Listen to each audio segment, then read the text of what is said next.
بسم اللہ والحمد للہ والصلاة والسلام علی ابی القاسم محمد بن عبداللہ خاتم النبیین۔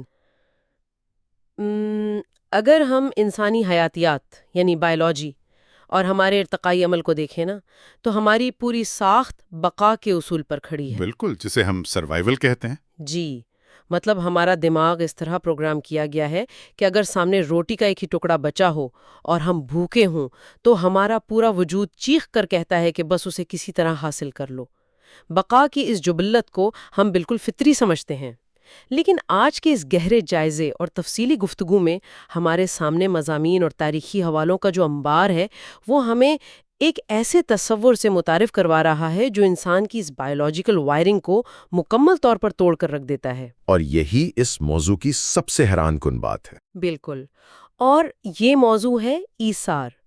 دیکھیں، عام طور پر ہم سخاوت اور خیرات کو بہت بڑی نیکی سمجھتے ہیں۔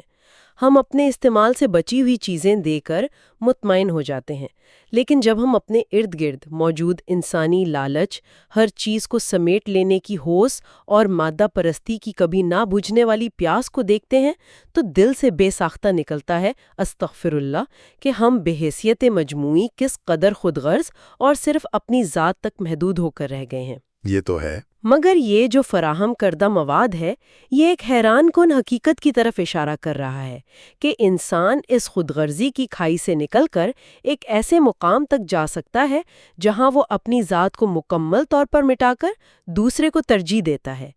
تو میں سوچ رہی تھی کہ ہم اس کی بنیاد سے ہی شروع کریں۔ یہ جو آپ نے ارتقاء اور انسانی جبلت کی بات کی نا، یہی دراصل اس پوری بحث کا سب سے بنیادی اور طاقتور نقطہ ہے۔ ہم عموماً سخاوت، جود اور ایثار کو ایک ہی خانے میں ڈال دیتے ہیں۔ ہم سوچتے ہیں کہ بس جیب سے کچھ نکال کر دے دینا سخاوت ہے اور بس یہی ایثار ہے۔ جی ہاں، بالکل ایسا ہی ہے۔ لیکن وہ علماء اور دانشور جنہوں نے انسانی نفسیات اور اسلامی اخلاقیات کا گہرائی سے مطالعہ کیا ہے، وہ بتاتے ہیں کہ ایسا بالکل نہیں ہے۔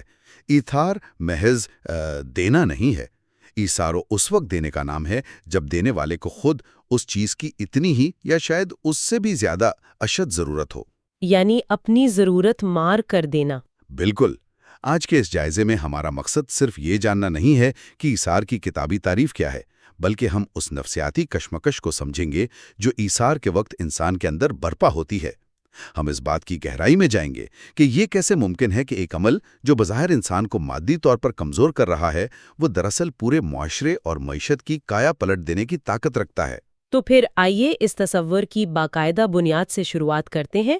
سب سے پہلے اس فرق کو واضح کرتے ہیں کہ یہ ایثار ہماری روزمرہ کی سخاوت سے کس طرح مختلف ہے، مطلب اس کا اصل معیار کیا ہے۔ اس کو اگر ہم لغوی اور اصطلاحی بنیادوں پر پرکھیں نا تو تصور بہت نکھر کر سامنے آ جاتا ہے۔ عربی لغت میں ایثار کا مطلب ہی کسی کو خود پر ترجیح دینا ہے۔ ممتاز مفکر ابن مسقویہ رحمۃ اللہ نے اس کی جو تشریح کی ہے وہ انسانی نفسیات کے بالکل عین مطابق ہے۔ اچھا، وہ کیا کہتے ہیں؟ وہ کہتے ہیں کہ ایثار نفس کی وہ خوبی ہے جس میں انسان اپنی مخصوص، ذاتی اور فوری نوعیت کی جو شدید ضرورت ہوتی ہے اسے دبا دیتا ہے، اور وہ چیز جس پر اس کا اپنا حق سب سے زیادہ ہوتا ہے وہ کسی دوسرے حقدار کو پیش کر دیتا ہے۔ یعنی اپنی ایک فوری اور شدید ضرورت کو شعوری طور پر نظر انداز کرنا۔ بالکل، اور اس بات کو علامہ ابن القیم رحمۃ اللہ نے انسانی رویوں کی گہرائی میں جا کر مزید کھولا ہے۔ انہوں نے اس عطیہ کرنے یا دینے کے عمل کو 3 باقاعدہ درجات میں تقسیم کیا ہے۔ وہ 3 درجات کون سے ہیں؟ پہلا درجہ ہے سخاوت۔ اسے یوں سمجھیں کہ آپ کے پاس کسی چیز کی وافر مقدار موجود ہے، آپ اس میں سے کچھ حصہ کسی کو دے دیتے ہیں۔ اس دینے سے نہ تو آپ کی اپنی زندگی پر کوئی فرق پڑتا ہے، نہ آپ کو کوئی مادی کمی محسوس ہوتی ہے، اور نہ ہی یہ فیصلہ کرنے میں آپ کو کوئی دشواری ہوتی ہے۔ جی، تو ایک عام مشاہدہ ہے، جیسے ہم اپنی آمدنی کا ایک چھوٹا سا حصہ مہینے کے آخر میں خیرات کر دیتے ہیں۔ درست۔ اس سے اگلا اور دوسرا درجہ ہے جود۔ یہ سخاوت سے ذرا مشکل مرحلہ ہے۔ جود؟ جی، جود۔ اس کا مطلب یہ ہے کہ آپ کے پاس جو کچھ بھی ہے آپ اس کا زیادہ تر حصہ دوسروں کو دے دیں اور اپنے لیے بس تھوڑا سا یا کم از کم برابر کا حصہ رکھ لیں۔ اس میں انسان کو اپنی ذات کے لیے کچھ سمجھوتا تو کرنا پڑتا ہے، لیکن جو تیسرا اور اخلاقیات کا سب سے بلند ترین درجہ ہے وہ ایثار ہے۔ اور وہ سب سے مشکل ہوگا۔ بہت مشکل، یہ وہ مقام ہے جہاں آپ کے پاس کوئی اضافی چیز نہیں ہے، آپ خود ضرورت مند ہیں، آپ کو اس چیز کی شدید محتاجی ہے، لیکن اس کے باوجود آپ وہ چیز اپنے استعمال میں لانے کے بجائے کسی اور کو دے دیتے ہیں۔ ایک سیکنڈ، مجھے آپ کی اس بات کو روزمرہ کی زندگی کی ایک تمثیل میں ڈھالنے دیں۔ فرض کریں میرے پاس پیزا کا ایک پورا ڈبہ ہے، میرا پیٹ بھرا ہوا ہے، اور میں اس میں سے ایک ٹکڑا کسی مانگنے والے کو دے دوں تو یہ سخاوت ہوئی۔ جی بالکل، یہ سخاوت ہے۔ اگر میں آدھا یا اس سے زیادہ ڈبہ دے دوں تو یہ جود ہے۔ لیکن اگر میں نے خود کئی دن سے کچھ نہیں کھایا، میں بھوک سے نڈھال ہوں، اور میرے پاس صرف ایک ہی پیزا کا ٹکڑا بچا ہے جو میری اپنی بھوک مٹانے کے لیے ناگزیر ہے، اور عین اسی وقت کوئی اور بھوکا آ جائے اور میں وہ آخری نوالا بھی اس کے حوالے کر دوں اور خود بھوکا سو جاؤں، تو یہ ایثار ہے۔ بالکل، یہی اصل ایثار ہے۔ مطلب اگر میں اس پر غور کروں تو یہ احساس ہی جھرجھری طاری کر دیتا ہے۔ یہ جان کر ہی حیرت ہوتی ہے کہ عملی طور پر یہ کتنا کٹھن ہوگا۔ استغفر اللہ، یہ آخری درجہ تو انسان کے لیے اپنے ہی وجود اور اپنی جبلت سے جنگ کرنے کے مترادف ہے۔ آپ کی یہ تمثیل بالکل درست عکاسی کر رہی ہے کہ یہ عمل واقعی کتنا دشوار ہے۔ نفسیاتی اور بائیولوجیکل نقطہ نظر سے دیکھیں تو انسان کا دفاعی نظام اسے سکھاتا ہے کہ بھئی پہلے خود کو محفوظ کرو۔ جی، سیلف پریزرویشن۔ بالکل، لیکن جب ایک انسان ایثار کرتا ہے تو وہ دراصل اپنے شعور اور اپنی روحانیت کو اپنی حیوانی اور طبعی جبلتوں پر فتح یاب کر رہا ہوتا ہے۔ وہ یہ ثابت کر رہا ہوتا ہے کہ میں محض جبلتوں کا غلام نہیں ہوں، بلکہ میرا اخلاقی شعور، میری بھوک، میری پیاس اور میری ضرورت پر حاوی ہے۔ یہ بات ہمیں اس سوال کی طرف لے جاتی ہے کہ اسلامی تعلیمات میں اس قدر مشکل اور بظاہر انسان کو تکلیف میں ڈالنے والے عمل پر اس قدر زور کیوں دیا گیا ہے، کیونکہ قرآن اور احادیث میں ایثار کو ایک انتہائی اعلیٰ مقام دیا گیا ہے۔ کیا اس کے پیچھے محض انفرادی نیکی کا تصور ہے یا کوئی پوری معاشرتی سائنس کام کر رہی ہے؟ دیکھیں، یہ محض ایک انفرادی ثواب کا معاملہ نہیں ہے، بلکہ یہ ایک مکمل مثالی معاشرے کی بنیاد ہے۔ قرآن مجید کی سورۃ الحشر کی آیت نمبر 9 میں اللہ تعالیٰ نے انصار مدینہ کے اس رویے کی جس طرح منظر کشی کی ہے، وہ رہتی دنیا تک کے لیے ایک سماجی اصول ہے۔ سبحان اللہ، وہ مہاجرین والا واقعہ نا؟ جی، فرمایا گیا کہ وہ مہاجرین کو اپنے آپ پر ترجیح دیتے ہیں، خواہ ان پر کتنی ہی تنگی اور فاقہ کیوں نہ ہو۔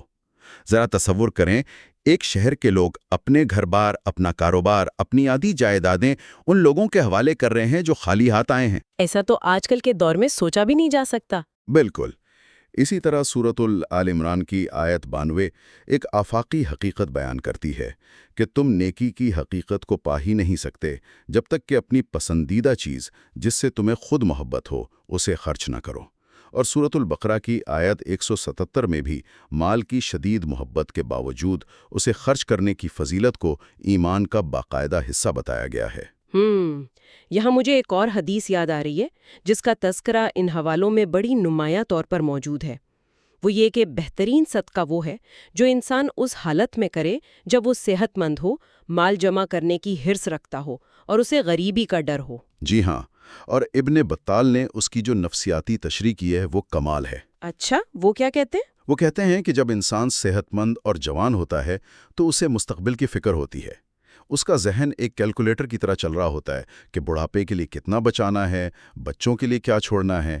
اس وقت اسے غریبی کا سب سے زیادہ خوف ہوتا ہے۔ یہ تو ہے، ہم سب اسی خوف میں جیتے ہیں۔ اور عین اسی حالت خوف اور حرص میں اپنے مال کو دوسرے پر خرچ کر دینا اصل قربانی ہے، بنسبت اس کے کہ انسان موت کے بستر پر پڑا ہو، جب اسے مال کی کوئی ضرورت ہی نہ رہی ہو، اور تب وہ کہے کہ یہ فلاں کو دے دو اور وہ فلاں کو۔ صحیح۔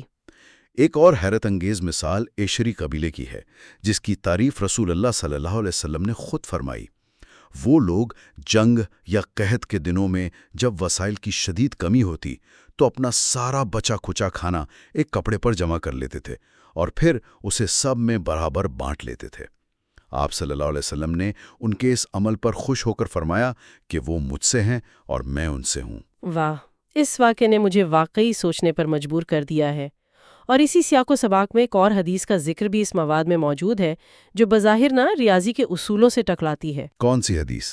وہ حدیث یہ ہے کہ 2 کا کھانا 3 کے لیے اور 3 کا کھانا 4 کے لیے کافی ہے۔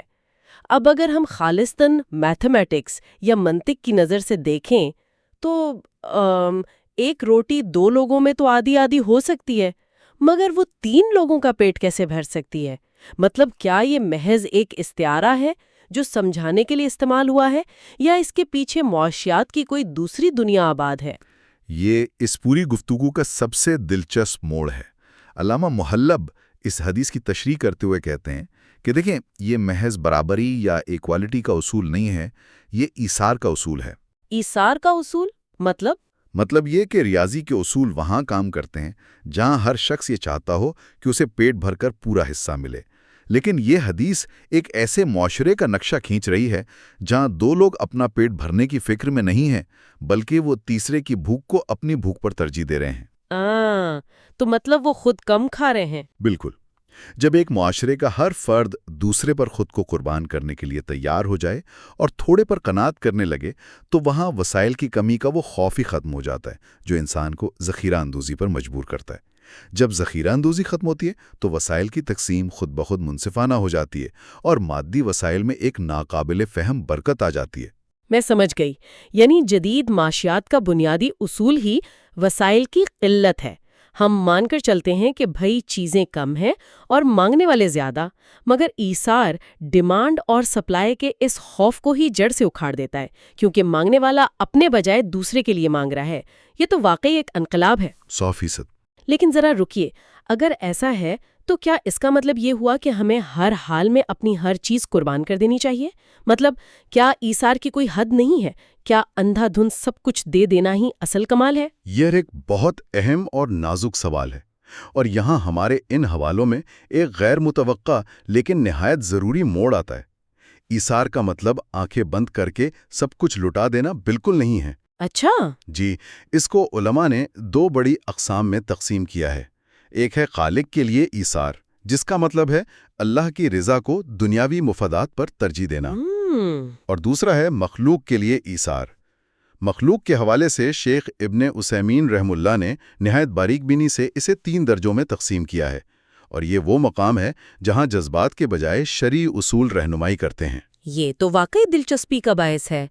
وہ 3 درجے کس طرح کام کرتے ہیں؟ کیا کوئی ایسا ایثار بھی ہو سکتا ہے جو نیکی کے بجائے گناہ بن جائے؟ بالکل۔ پہلا درجہ ممنوع یا حرام ایثار کا ہی ہے۔ حرام؟ جی، حرام ایثار۔ یہ وہ ایثار ہے جو انسان شرعی فرائض کی ادائیگی میں کرے۔ اس کو ایک مثال سے سمجھیں۔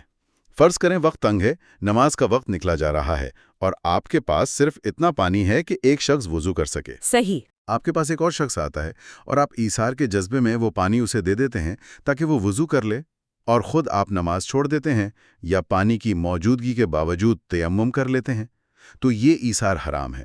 آپ اپنی ایک فرض عبادت کو قربان کر کے کسی دوسرے کو فائدہ نہیں پہنچا سکتے۔ یہ بات اتنی گہری ہے کہ دماغ سن ہو جاتا ہے۔ بسا اوقات ہم اپنے جذبات اور اخلاقیات کے زوم میں اتنے اندھے ہو جاتے ہیں کہ شرعی احکامات کی ترتیب ہی بھول جاتے ہیں۔ ہم سوچتے ہیں کہ شاید خود کو تکلیف دینا ہی سب سے بڑی نیکی ہے۔ استغفر اللہ۔ انسان کس قدر نادان ہے، وہ یہ تک نہیں جانتا کہ اللہ کے حقوق کو کسی انسان کے خاطر قربان کرنا کوئی اخلاقی بلندی نہیں بلکہ جہالت ہے۔ یہی وجہ ہے کہ دین کا علم ہونا ضروری ہے۔ دوسرا درجہ ہے مکروہ یا مباح ایثار۔ یہ کیا ہوتا ہے؟ یہ مستحب عبادات میں کیا جاتا ہے۔ مثلاً آپ مسجد میں پہلی صف میں کھڑے ہیں، کوئی اور شخص آتا ہے اور آپ اخلاق دکھاتے ہوئے اپنی جگہ اسے دے کر خود پچھلی صف میں چلے جاتے ہیں۔ بہت سے جید علماء اسے ناپسند کرتے ہیں۔ اچھا، کیوں بھلا؟ کیونکہ نیکی کے کاموں میں تو مسابقت ہونی چاہیے، آگے بڑھنا چاہیے، وہاں پیچھے ہٹنا کوئی کمال نہیں ہے۔ اور تیسرا درجہ ہے دنیاوی معاملات میں ایثار۔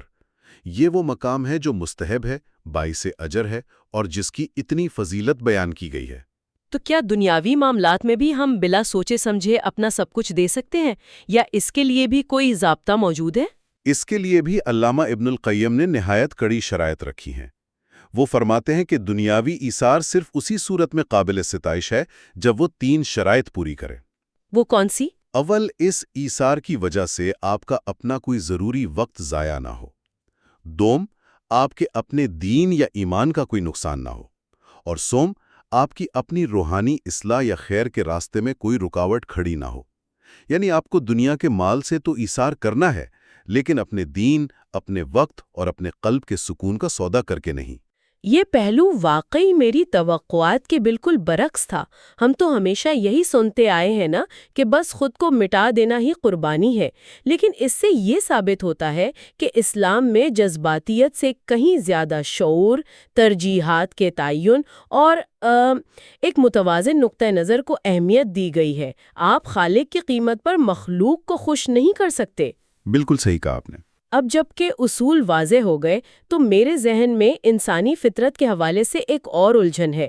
وہ کون سی طاقت ہے جو ایک انسان کو اس کے تمام تر بقا کی جبلتوں کے باوجود اپنی شدید ضرورت قربان کرنے پر مجبور کر دیتی ہے؟ اور وہ کیا نفسیاتی رکاوٹیں ہیں جو اکثر لوگوں کو ایسا کرنے سے باز رکھتی ہیں؟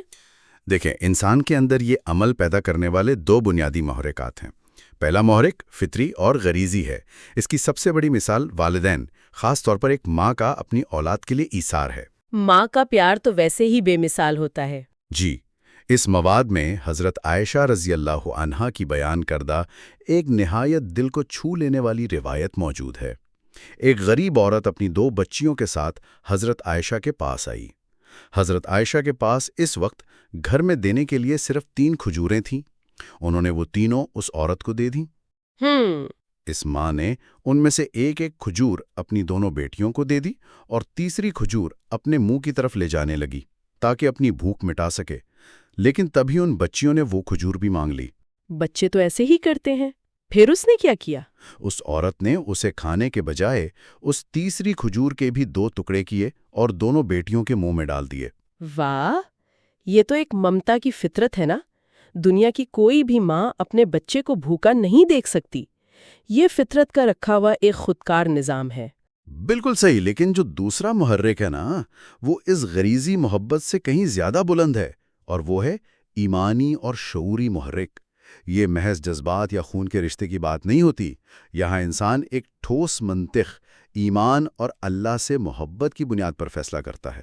وہ ان لوگوں کے لیے بھی اپنا سب کچھ قربان کر دیتا ہے جن سے اس کا کوئی خون کا رشتہ نہیں ہوتا، محض اس لیے کہ وہ اپنے رب کی رضا چاہتا ہے۔ اور رکاوٹیں کیا ہیں؟ دوسری طرف ابن القیم رحم اللہ ان رکاوٹوں کا بھی ذکر کرتے ہیں جو انسان کو اس مقام تک پہنچنے نہیں دیتی۔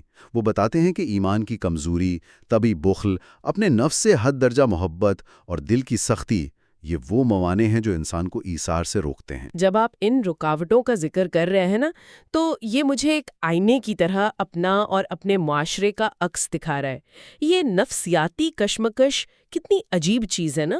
انسان کا دماغ جانتا ہے کہ دینا اچھا ہے، لیکن اندر بیٹھا بخل اور نفس سے محبت، وہ جو اندر کا ایک شور ہے جو کہتا ہے کہ میرا کیا ہوگا، وہ اسے روکے رکھتا ہے۔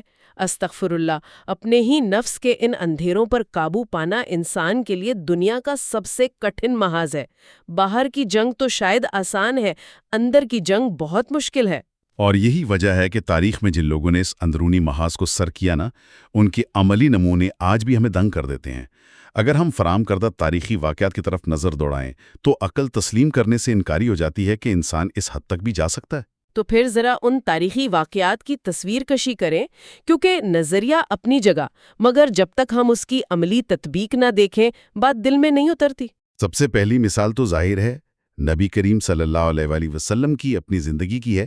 غزوہ خندق کا وقت یاد کریں، شدید سردی ہے، مدینے کا محاصرہ ہے اور کئی دن سے فاقے ہیں۔ آپ صلی اللہ علیہ وآلہ وسلم کے پیٹ پر بھوک کی شدت سے پتھر بندھے ہوئے ہیں۔ اللہ اکبر۔ حضرت جابر بن عبداللہ رضی اللہ عنہ کے گھر سے چپکے سے تھوڑا سا کھانا آتا ہے جو بمشکل 2 یا 3 لوگوں کے لیے کافی تھا، مگر آپ صلی اللہ علیہ وآلہ وسلم وہ کھانا اکیلے یا صرف اپنے قریبی ساتھیوں کے ساتھ نہیں کھاتے، بلکہ خندق کھودنے والے تمام مہاجرین و انصار میں بانٹ دیتے ہیں۔ یہ تو ایک قائد کی عظیم ترین مثال ہے۔ بالکل۔ پھر وہ بردہ، یعنی وہ خاص چادر جو ایک عورت نے آپ صلی اللہ علیہ وآلہ وسلم کو خاص طور سے بن کر تحفے نے دی تھی۔ آپ صلی اللہ علیہ وآلہ وسلم کو اس کی ضرورت بھی تھی اور آپ صلی اللہ علیہ وآلہ وسلم نے اسے پہنا بھی، لیکن ایک شخص نے آ کر مانگ لی تو آپ صلی اللہ علیہ وسلم نے بغیر کسی ہچکچاہٹ کے اسے اتار کر دے دیا۔ صحابہ کرام کی زندگی میں تو ہم نے ایثار کے وہ قصے سنے ہیں جو کسی اور قوم کی تاریخ میں ڈھونڈنے سے بھی نہیں ملتے۔ بالکل، غزوہ یرموک کا واقعہ ہی لے لیجئے۔ ذرا اس منظر کا تصور کریں۔ میدان جنگ ہے، چاروں طرف لاشیں ہیں، تپتی ہوئی ریت پر اکرمہ بن ابی جہل، حارث بن ہشام اور زرار بن الازور رضی اللہ عنہم شدید زخمی حالت میں گرے ہوئے ہیں۔ اور خون بہہ رہا ہوگا۔ خون بہہ رہا ہے اور پیاس کی شدت سے جان نکل رہی ہے۔ ایک شخص پانی کا پیالہ لے کر آتا ہے۔ وہ پہلے ایک زخمی کے قریب پانی لے جاتا ہے۔ وہ پانی پینے ہی لگتا ہے کہ دوسرے زخمی کی کرہانے کی آواز آتی ہے جو پانی مانگ رہا ہے۔ یا اللہ! پہلا زخمی وہ پانی پینے سے انکار کرتا ہے اور کہتا ہے کہ پہلے میرے بھائی کو پلاؤ۔ وہ شخص دوسرے کے پاس جاتا ہے تو تیسرے کی آواز آ جاتی ہے۔ دوسرا بھی پینے سے انکار کرتا ہے کہ پہلے اسے پلاؤ۔ لا الہ الا اللہ! وہ شخص تیسرے تک پہنچتا ہے تو وہ شہید ہو چکا ہوتا ہے۔ وہ واپس دوسرے اور پھر پہلے کے پاس آتا ہے، مگر تب تک وہ سب کے سب ایک دوسرے کی پیاس کو ترجیح دیتے ہوئے پیاسے ہی اپنے رب کے حضور پہنچ جاتے ہیں۔ یہ واقعہ سن کر تو الفاظ ہی ختم ہو جاتے ہیں۔ ذرا اس نفسیاتی کیفیت کا اندازہ لگائیں۔ میدان جنگ، موت کا خوف، خون کا بہنا اور وہ پیاس جس کا ہم AC کمروں میں بیٹھ کر تصور بھی نہیں کر سکتے۔ اور اس انتہائی حالت میں بھی جب بقا کی جبلت اپنے عروج پر ہوتی ہے، اس وقت دوسرے کی پیاس کا خیال رکھنا۔ استغفر اللہ!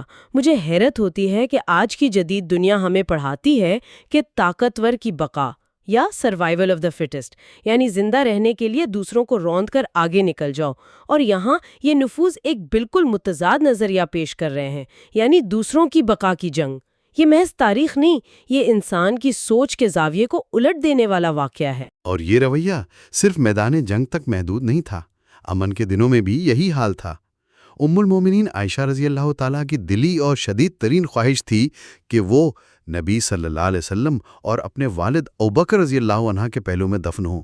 جی، وہ تو ان کا حق بھی تھا۔ بالکل، لیکن جب حضرت عمر رضی اللہ عنہ نے اپنی شہادت کے وقت ان سے وہ جگہ مانگی تو انہوں نے اپنا یہ حق، اپنی یہ عظیم ترین خواہش ان پر قربان کر دی۔ یا پھر حضرت عبداللہ بن عمر کا واقعہ دیکھیں، وہ بیمار ہوئے، بیماری کے بعد کچھ اچھا کھانے کو دل چاہا۔ انہوں نے مچھلی یا انگور کی خواہش کی تھی نا؟ جی، بڑی مشکل اور مشقت سے وہ چیز لائی گئی، لیکن جیسے ہی سامنے آئی دروازے پر ایک سائل نے آواز لگا دی۔ انہوں نے اسی وقت بغیر سوچے وہ چیز اٹھا کر اسے دے دی۔ ان تاریخی حوالوں میں ایک غلام اور کتے کا بھی ذکر ہے جس نے میرے خیال میں ایثار کی ایک منفرد مثال قائم کی تھی۔ وہ کیا تھا؟ جی، وہ عبداللہ بن جعفر رحمۃ اللہ کا واقعہ ہے جو فراہم کردہ مواد میں بہت نمایاں ہے۔ وہ ایک باغ کے پاس سے گزرے تو دیکھا کہ ایک کالا غلام بیٹھا کھانا کھا رہا ہے۔ اتنے میں ایک انتہائی کمزور اور بھوکا کتا وہاں آ کر کھڑا ہو گیا۔ اس غلام کے پاس پورے دن کے راشن کے طور پر کل 3 روٹیاں تھیں۔ اس نے ایک روٹی کتے کے آگے ڈالی، وہ فوراً کھا گیا۔ دوسری ڈالی، وہ بھی کھا گیا۔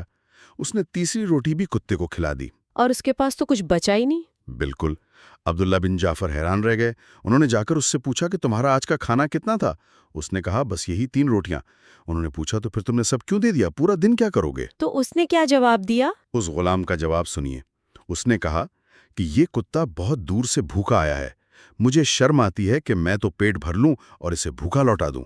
میں آج فاقہ کر لوں گا مگر اس کی بھوک برداشت نہیں کر سکتا۔ واہ! عبداللہ بن جعفر اس درجے کے ایثار سے اتنے متاثر ہوئے کہ انہوں نے وہ پورا باغ خریدا، اس غلام کو آزاد کیا اور وہ باغ اسے تحفے میں دے دیا۔ ذرا سوچئے، 3 روٹیاں جو اس کا واحد سہارا تھیں، اور اس کے بدلے میں اس نے فاقے اور سخت مشقت کو چنا، وہ بھی کسی انسان کے لیے نہیں بلکہ ایک جانور کے لیے۔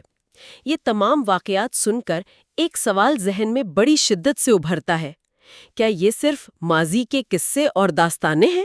کیا اس موجودہ دور حاضر میں جہاں ہر طرف صرف مادی دوڑ لگی ہے، اس کی کوئی عملی مثال ملتی ہے؟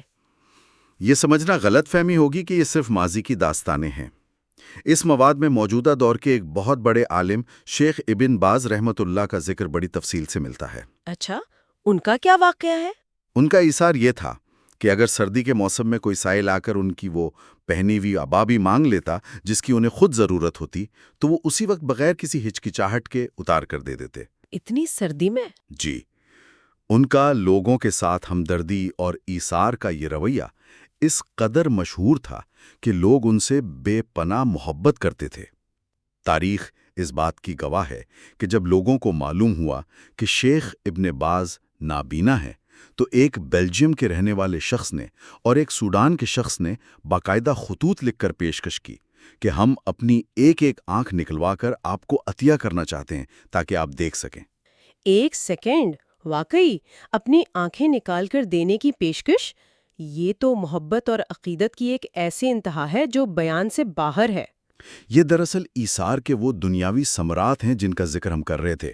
جب کوئی انسان یا کوئی معاشرہ ایثار کو اپناتا ہے تو اس کے دنیاوی فائدے بھی حیران کن ہوتے ہیں۔ یعنی وہ جو برکت کی ہم نے بات کی تھی؟ بالکل، اس سے معاشرے کے اموال میں برکت آتی ہے۔ معاشی کفالت کا ایک ایسا مضبوط نظام پیدا ہوتا ہے جو پولیس یا کسی حکومتی قانون کے زور پر نہیں بلکہ دلوں کی محبت سے چلتا ہے۔ لوگوں کے درمیان بھائی چارے کی وہ فضا قائم ہوتی ہے جسے کوئی سیاسی نعرہ پیدا نہیں کر سکتا، اور سب سے بڑھ کر انسان مرنے کے بعد بھی تاریخ میں ایک اچھے نام اور خوبصورت یاد کے ساتھ ہمیشہ زندہ رہتا ہے۔ یہ بات بالکل درست ہے۔ اگر ہم آج کی دنیا پر نظر ڈالیں تو ہم مادہ پرستی کی جس اندھی کھائی میں گر رہے ہیں نا، جہاں ہر شخص کی واحد فکر یہ ہے کہ اس کا بینک بیلنس کتنا ہے، اس کا گھر کتنا بڑا ہے، وہ کیسی گاڑی چلاتا ہے، وہ صرف اپنے لیے جمع کرنے کی ایک نہ ختم ہونے والی دوڑ میں اندھا دھند بھاگ رہا ہے۔ افسوس کی بات ہے۔ اس سب کے دوران ایثار کا یہ تصور ہمیں ایک زوردار جھٹکا دیتا ہے کہ ہم نے اصل انسانیت کو کہاں دفن کر دیا ہے۔